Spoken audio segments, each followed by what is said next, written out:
Welcome to a Gallon of Questions here in New Orleans. My name is Pat Gallen. We're obviously here for the Eagles and Chiefs in Super Bowl 59, but we're going to head back to Philly for part 2 of my conversation with one of the greatest journalists in the city's history. His name is Ray Didinger. He joined me on last week's show, but there was so much good content, we got to put it back in. Here is my conversation with Ray Didinger about Super Bowl 59 and what he expects to see.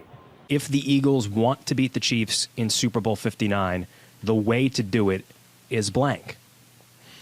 The way to beat them is blank. The way to do it, I think, number one is what I mentioned before, which is limit Travis Kelce as most as you can. Don't let him take over the game. Yep. Don't let him make every big play, which we have seen him do. Yes. And even though this year, for large stretches of this year, he didn't play particularly great. I mean, people, if you look at his statistics, this has been sort of a down year for him. And people were saying, well, maybe mid-30s now, he's sort of past it. Sure. I think what you've seen now is, now it's in the postseason. Now you're getting into his time of the year. Yep.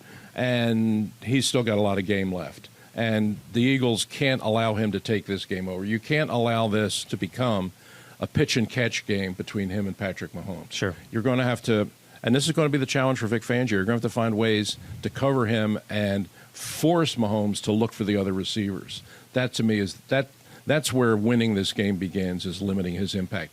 On the other side of the ball, I think that what the Eagles are going to have to do is they're going to have to find a way to deal with the Kansas City blitz. Steve Spagnuolo, who's their defensive coordinator and one of the best in the business, is very, very good about calling blitzes. He's not afraid to call blitzes at all. I mean, his blitz percentage is one of the highest in the league. He's pretty fearless about it. You know, he came into the NFL as an assistant under Jim Johnson. So he implements a lot of the Jim Johnson philosophy, which is uber aggressive at all times. And so he's going to come after Jalen Hurts. And I think you saw, even in the last game, that Washington had some success with blitzing up the middle, getting pressure up the middle and forcing Hurts to get out of the pocket, try and move to his left, and breaking down the timing and the rhythm of the passing game. And Spagnuolo is absolutely going to do that. So for the Eagles' offense to function, we know it's going to start with the running game. But for the passing game to function, they're going to have to find a way of sealing up that middle and controlling those middle blitzes, because Spagnuolo is going to be calling them. Yeah, and it seems like if there is one way to beat this Chiefs defense, it is via the run game. I think I saw they've given up, 150 yards on the ground per game. Is this the best Eagles team in the franchise's history? Do you think this is the best team? Well, we have to wait and see if they win the championship. Okay. If they don't win the championship, then you put the champions ahead of them. The best team in Eagles history to this point, to me, is the 1949 team. Okay. Which goes way before anybody around here has ever seen it. But I've seen enough film and I've written enough history of the team that the 1949 team, to me, was one of the great teams in NFL history. Okay. They were 11-1, totally dominant. I mean, you look at the point differential that year, it was ridiculous, their point differential, how much they outscored their opponents. And when they won the championship game, beating a great Rams team out in Los Angeles, 14-0, that made them back-to-back world champs. They had won the previous year, beating Chicago 7-0, which gave them back-to-back shutout wins in the championship. It had never been done before, and it has never been done since. That team went back-to-back winning world championships, both by shutouts. So that's what the 49 Eagles did. And, of course, they had the great Steve Van Buren, who was leading the league in rushing, which is very similar to what you have now. Chuck Bednarik was a rookie from the University of Pennsylvania, who had made a great team even greater. And so I think top to bottom, that 49 team, at this point, I would have to say, just based on achievement, I would give them the edge. But we'll see what happens in New Orleans. We'll see what happens. This is a very talented roster, that is for sure. Oh, it's very good. They got a lot of good players. So much talent on this team. Do you have Chiefs fatigue? Should we have Chiefs fatigue? It seems to be a thing, right? It's very much a thing. I know a lot of people that are saying it. And, I get it. Yeah. I get it. I mean, every time you turn the TV on, they're there. I mean, if you're watching the games, every commercial is Patrick Mahomes or it's Travis Kelce. Or it's Andy. I'm kind of amused now that Andy has become this kind of Rodney Dangerfield kind of comedian. He's has this personality and this sense of humor. We certainly never saw it Not in the quite years like that he was this. coaching here. But his reinvention as a TV personality, I find kind of amusing. I think there's some Chiefs fatigue, but I don't feel it. I mean, I just respect greatness. I just respect greatness, and that's what they are. I know the Eagles fans don't want to hear it. But you got to respect it when you see it. Sure. And what they have been able to do over time with that franchise to win year after year after year and stay in it is admirable. Sure. So, no, I don't. I think what you're asking me about, is there Chiefs fatigue? Yes, there is, but I don't feel it. Okay. I respect what they've done, and I always got along with them. I always got along with Andy. Yeah. I mean, I never really had a problem with Andy. Sure. I know a lot of the people in the media did. I really didn't. And when he went to Kansas City, look, I felt it was time for him to leave here. Agree. I think it had played out here, and even he admits it, that he needed a change. And he went out to Kansas City. He needed a fresh start, and he got it. And he's going out there, and he's on his way to having one of the all-time great coaching careers. I mean, when it's all said and done, he's liable to have more Super Bowl rings and more total career wins than anybody that's ever coached this game. Sure.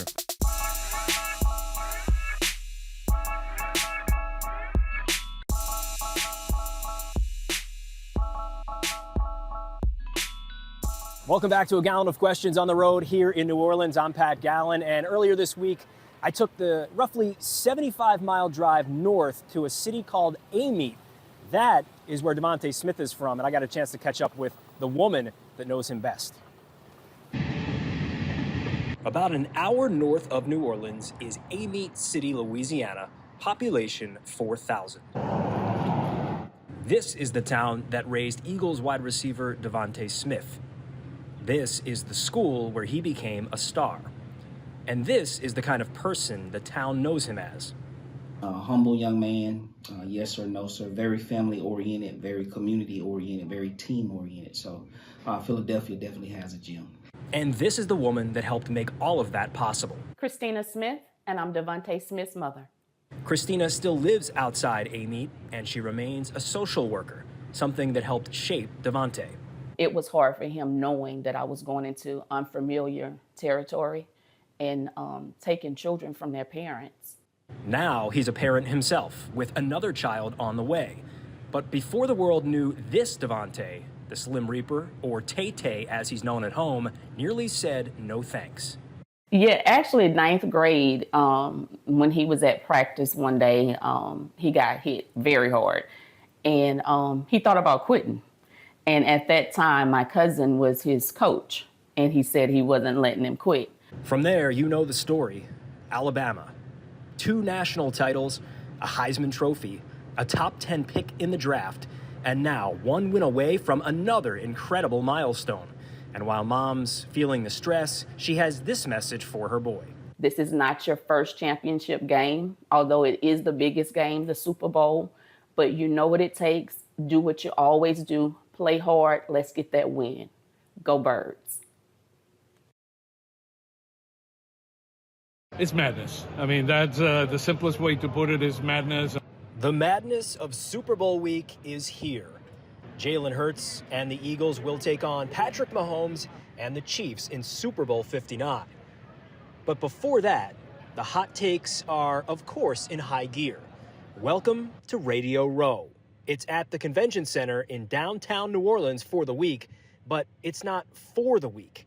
Honestly, it's nonstop here. Today, Monday, there's a good number of people here. By Wednesday, everyone is here. So it's like the epicenter of the Super Bowl. There's all the radio stations from all over the world, not just the U.S., but all over the world. There are people from Germany, from Spain, people from Australia. I mean, from all over the world, they're here. Pat, it's been really, really cool to just see a bunch of people that you know on Twitter, like, you know, yourself, just seeing what everyone's thinking about the game.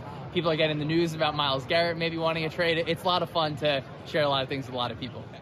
All the big players in sports media are in the house. So are the up-and-comers. As Oscar said, the NFL is very clearly a global sport. In here, it's wall-to-wall coverage of the Eagles and Chiefs, so everyone on Radio Row's got an opinion. Well, I think that what got us here is going to get us there. So a combination of Saquon Barkley with Fangio's defense, I think is going to be a big difference. We just need 3 throws from Jalen. That's really all we need, I think, in this game, where you should be able to run on that Chiefs defense. So I feel good. I actually was saying this morning, I think there's a path where the Eagles can win this game by margin. Like, I think they can win. Obviously, a lot has to go well for them to win by 10-plus points, but I just think they're better, more prepared, a little older than they were 2 years ago. It feels like this is their time to win the Super Bowl.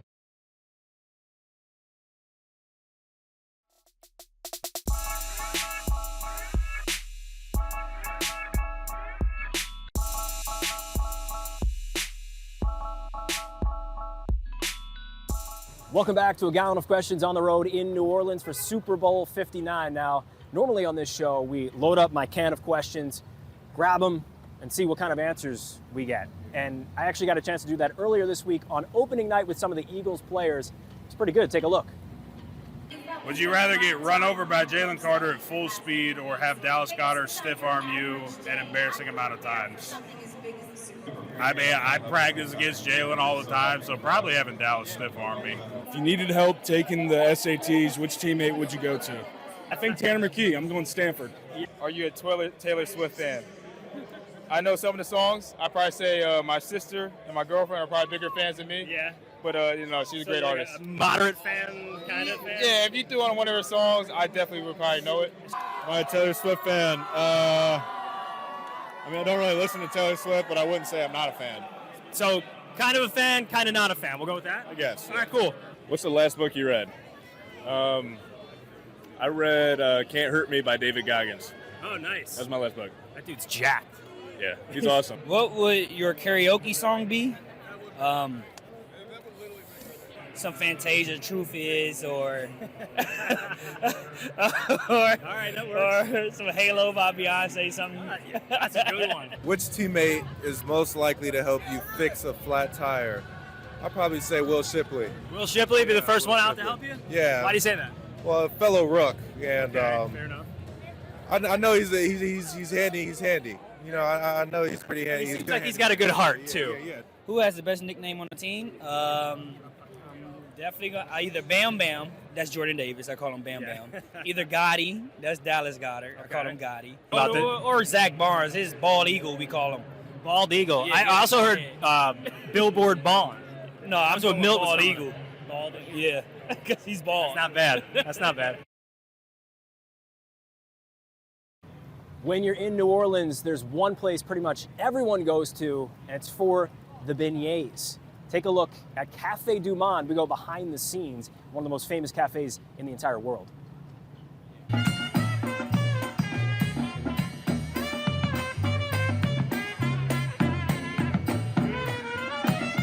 If you're coming to New Orleans to see the Birds in Super Bowl 59, well, you're in for a treat. You'll likely hit Bourbon Street, and maybe you'll hang out in Jackson Square. It's beautiful. But the first stop for an Eagles fan in the Big Easy has to be Café du Monde, the legendary cafe known for its confectionery concoction. We've been open since 1862. All we serve here are beignets, which is a square French donut covered with powdered sugar. And man, do they serve a lot of them. Too many to count, actually. All we do is we count how many hundreds of pounds of sugar we go through in a day. I'm sorry, Bert. Excuse me. Hundreds of pounds per day? But hey, that's why you're here, to indulge. Behind the scenes, the cafe crew tosses and fries and shakes and moves to create the perfect treat. Juan Allers, an Eagles fan from New Jersey, has a borderline obsession with this place. I've been here every day. Yeah. And they remind Juan of home. To be honest with you, they remind me of Zeppelis in New Jersey, the Jersey Shore. Beignets, coffee, a little jazz in the background. It's the perfect setup for a Super Bowl.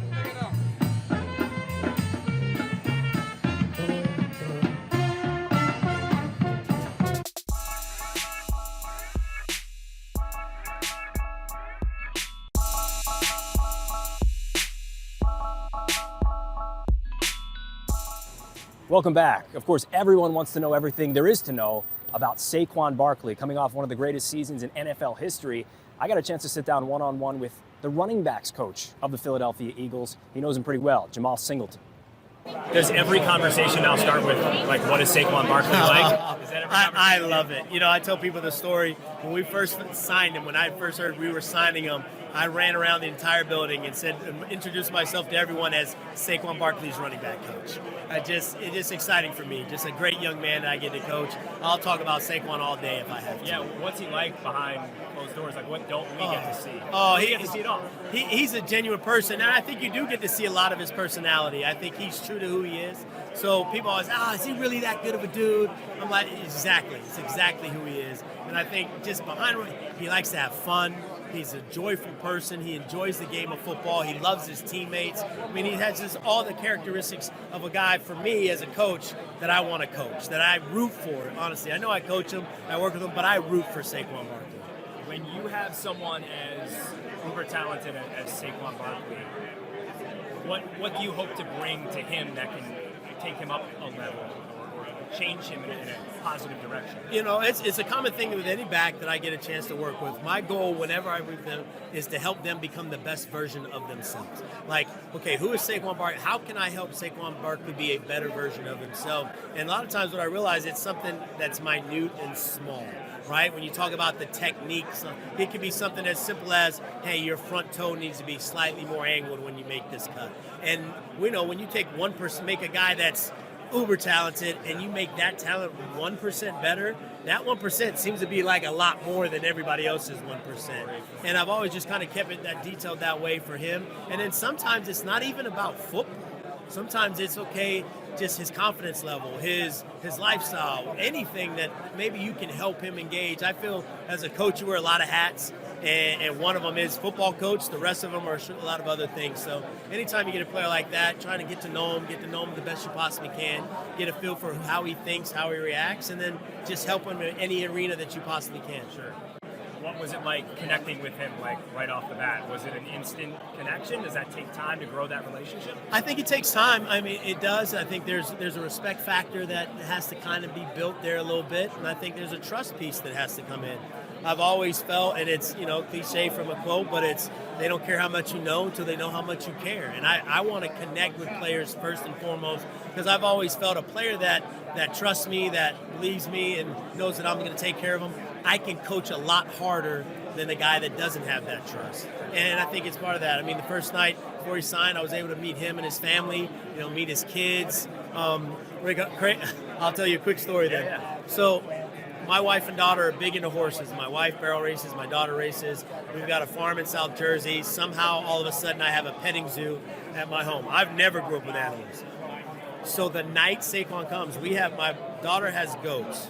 Well, one of our goats is pregnant. So our goat gives birth to 2 baby goats that night. Okay. So it's like, I told him we're going to name them Saquon and Barkley. We did it, but I said that. But that night, so I remember showing videos of the baby goats to his son, to his daughter, and all that stuff. So it was like just a crazy, weird, twisted moment of my goats giving birth. We're signing Saquon Barkley. This might be the wildest story that's out there. So you might be the first one I've told that story to since I've been here. What did you end up naming the goats then? Oh, my daughter went with some other names. I was so disappointed, but she was in charge. That is super, super disappointing. Yeah. When you have, obviously, like, it's a dream for a coach to have someone as talented as Saquon, but you've also got Kenny Gainwell and you've got Will right here. Like, what are they learning from being in the same room as him? It's great, and that goes another piece of how great Saquon is he's not afraid to share. He's not afraid to grab Will by the arm and bring him on. He's not afraid to have discussions with Kenny. Like, I'm being honest. The room is unbelievable. The men that I get to coach on a day-to-day basis truly bring joy to my life, my family's life. I mean, Will Shipley is just a top-shelf young man that's only going to continue to grow in this league. Kenny Gainwell is just a quiet worker, country boy, kind of has some, and it's awesome. And then you add this piece, Saquon, that in some places maybe could come in and be like, he's his own. No, he's right in the mix with these guys. We're a competitive room. We compete against each other. Like, it's a lot of fun. And I think just the combination of all three. And I think Saquon, when Kenny goes in the game, he's not stressing, if I'm not in there, things. No, Kenny's a really good football player.